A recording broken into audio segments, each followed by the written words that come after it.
నమస్తే, welcome to gossips carriage. రాజకీయం అంటేనే వ్యూహం. ఎవరిని గెలకాలో వారినే గెలకాలి. ఎవరి జోలికి వెళ్తే డ్యామేజ్ అవుతుందో గమనించి అలర్ట్ అవ్వాలి. కానీ గత 5 ఏళ్లలో ఇవేం పట్టించుకోలేదు ఫ్యాన్ పార్టీ. ప్రత్యర్థి అన్న ప్రతి ఒక్కరిని మడతెట్టేశారు. పొలిటికల్ విమర్శలే కాదు, పర్సనల్ అటాకింగ్ వరకు వెళ్లారు.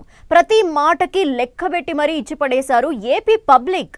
ఆ డ్యామేజ్ ఎఫెక్ట్ ఏమో గానీ అపోజిషన్లోకి వచ్చేసరికి వైసీపీ రూట్ మార్చినట్టే కనిపిస్తోంది. పవన్ ప్రస్తావనే లేకుండా చంద్రబాబుని మాత్రమే టార్గెట్ చేస్తున్నారు ఫ్యాన్ పార్టీ లీడర్లు. వైసీపీ టార్గెట్ మారిందా? పవన్ ని విమర్శిస్తే నష్టమని భావిస్తున్నారా?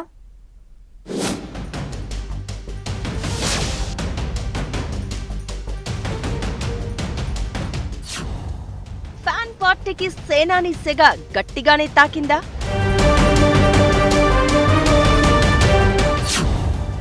పవన్ జోలికి వెళ్తే నష్టం తప్పదని రూట్ మార్చారా?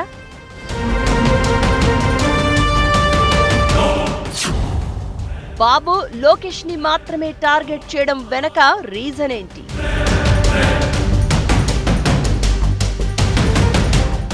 అధికారంలో ఉన్నప్పుడు అంతా చక్కగానే కనిపిస్తోంది. ఏం చేసినా సూపర్ స్టార్ అనేవాళ్లే ఎక్కువ ఉంటారు. వన్స్ పవర్ చేజారితే పరువు గుర్తుకు వస్తుంది. అప్పుడు ఎవరి వల్ల ఈ డ్యామేజ్ జరిగిందని వెనక్కి వెళ్లి చూసుకుంటే స్వయంకృతాపరాధమే అని తెలిసి డ్యామేజ్ కంట్రోల్ కోసం రూటు మార్చాల్సిందే. ఇప్పుడు ఇలాంటి సిచ్యువేషన్లోనే ఉందట వైసీపీ.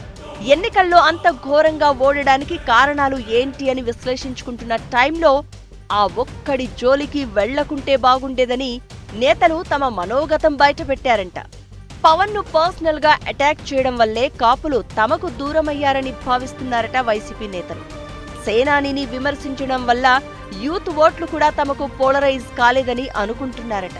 పలువురు నేతల సూచనల ప్రభావమో లేక వైసీపీ అధినేతే వాస్తవాలను గమనించారో తెలియదు, కానీ సేనాని జోలికి మాత్రం వెళ్లడం లేదు అంటున్నారు.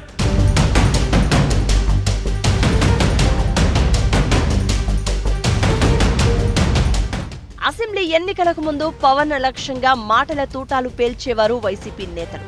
జగన్ తో సహా ఆయన మౌత్ పీసులుగా ఉన్న నేతలంతా సేనానిని గట్టిగా అటాక్ చేసేవారు.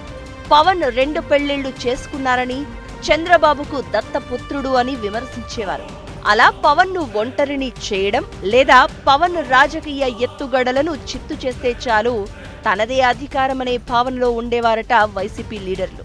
అందుకే అప్పుడు ఎక్కడికి వెళ్లినా పవన్ పై పర్సనల్ అటాకింగ్ చేసేవారని అంటున్నారు. వైసీపీ సోషల్ మీడియాలో కూడా జనసేనానినే టార్గెట్ చేసేవారు. అయితే ఎన్నికల ఫలితాల తర్వాత సేనాని సెగ ఏంటో తెలిసి వచ్చింది అంటున్నారు. పవన్ పై ఎక్కుపెట్టిన బాణాలు మిస్ ఫైర్ అయ్యాయనే అభిప్రాయానికి వచ్చారట. అందుకే ప్రభుత్వంలో కీలకంగా వ్యవహరిస్తున్న డిప్యూటీ సీఎం పవన్ పై విమర్శలు తగ్గించి సీఎం చంద్రబాబు, మంత్రి లోకేష్ ని టార్గెట్ చేస్తున్నారని పెద్ద ఎత్తున చర్చ జరుగుతోంది. గతంలో పవన్ ను ఎక్కువగా టార్గెట్ చేయడం వల్లే తమకు తీవ్ర నష్టం జరిగిందని పార్టీ వర్గాల్లో చర్చ నడుస్తుందట. ఆ కారణంగానే జగన్ తన స్వరాన్ని సవరించారు అన్న టాక్ వినిపిస్తోంది.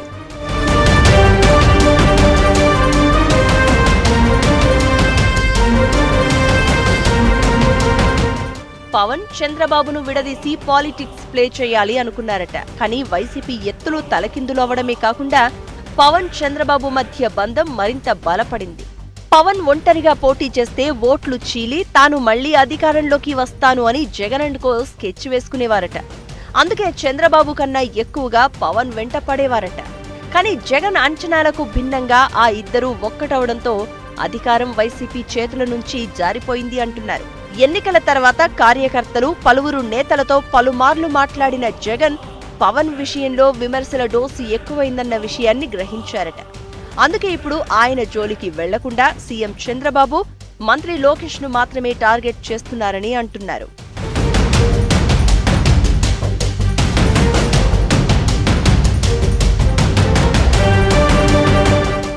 మాజీ ఎమ్మెల్యే వల్లభనేని వంశీతో ములాఖత్ అయ్యేందుకు విజయవాడ సబ్ జైలుకు వెళ్లిన జగన్ మీడియాతో మాట్లాడుతూ చంద్రబాబు, లోకేష్ పైనే తీవ్ర విమర్శలు చేశారు.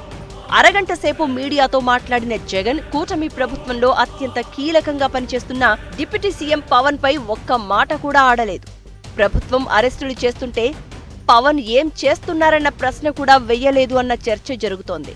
ఇది జగన్లో మారిన వైఖరికి ఎగ్జాంపుల్ అని వైసీపీ వర్గాలు చెప్తున్నాయి.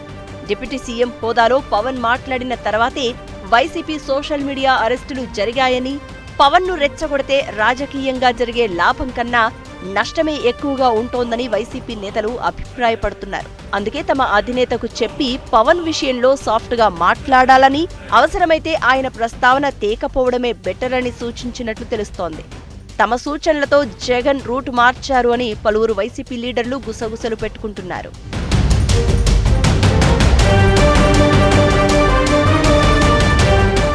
జగన్ మద్దతుదారులుగా ఉన్నవారు కూడా పవన్ కు అనుకూలంగా జపం చేస్తున్నారు.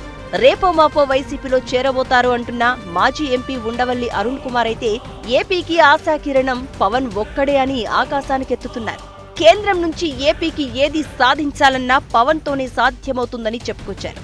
ఇక మాజీ ఎమ్మెల్యే కేతిరెడ్డి వెంకట్రామిరెడ్డి అయితే ఎన్నికల ఫలితాల తర్వాత పవన్ ను తక్కువ అంచనా వేశామని ఒప్పుకున్నారు. యూత్ లో పవన్ కు ఉన్న క్రేజ్ కూటమి బంపర్ విక్టరీకి ఉపయోగపడిందని కూడా చెప్పేశారు.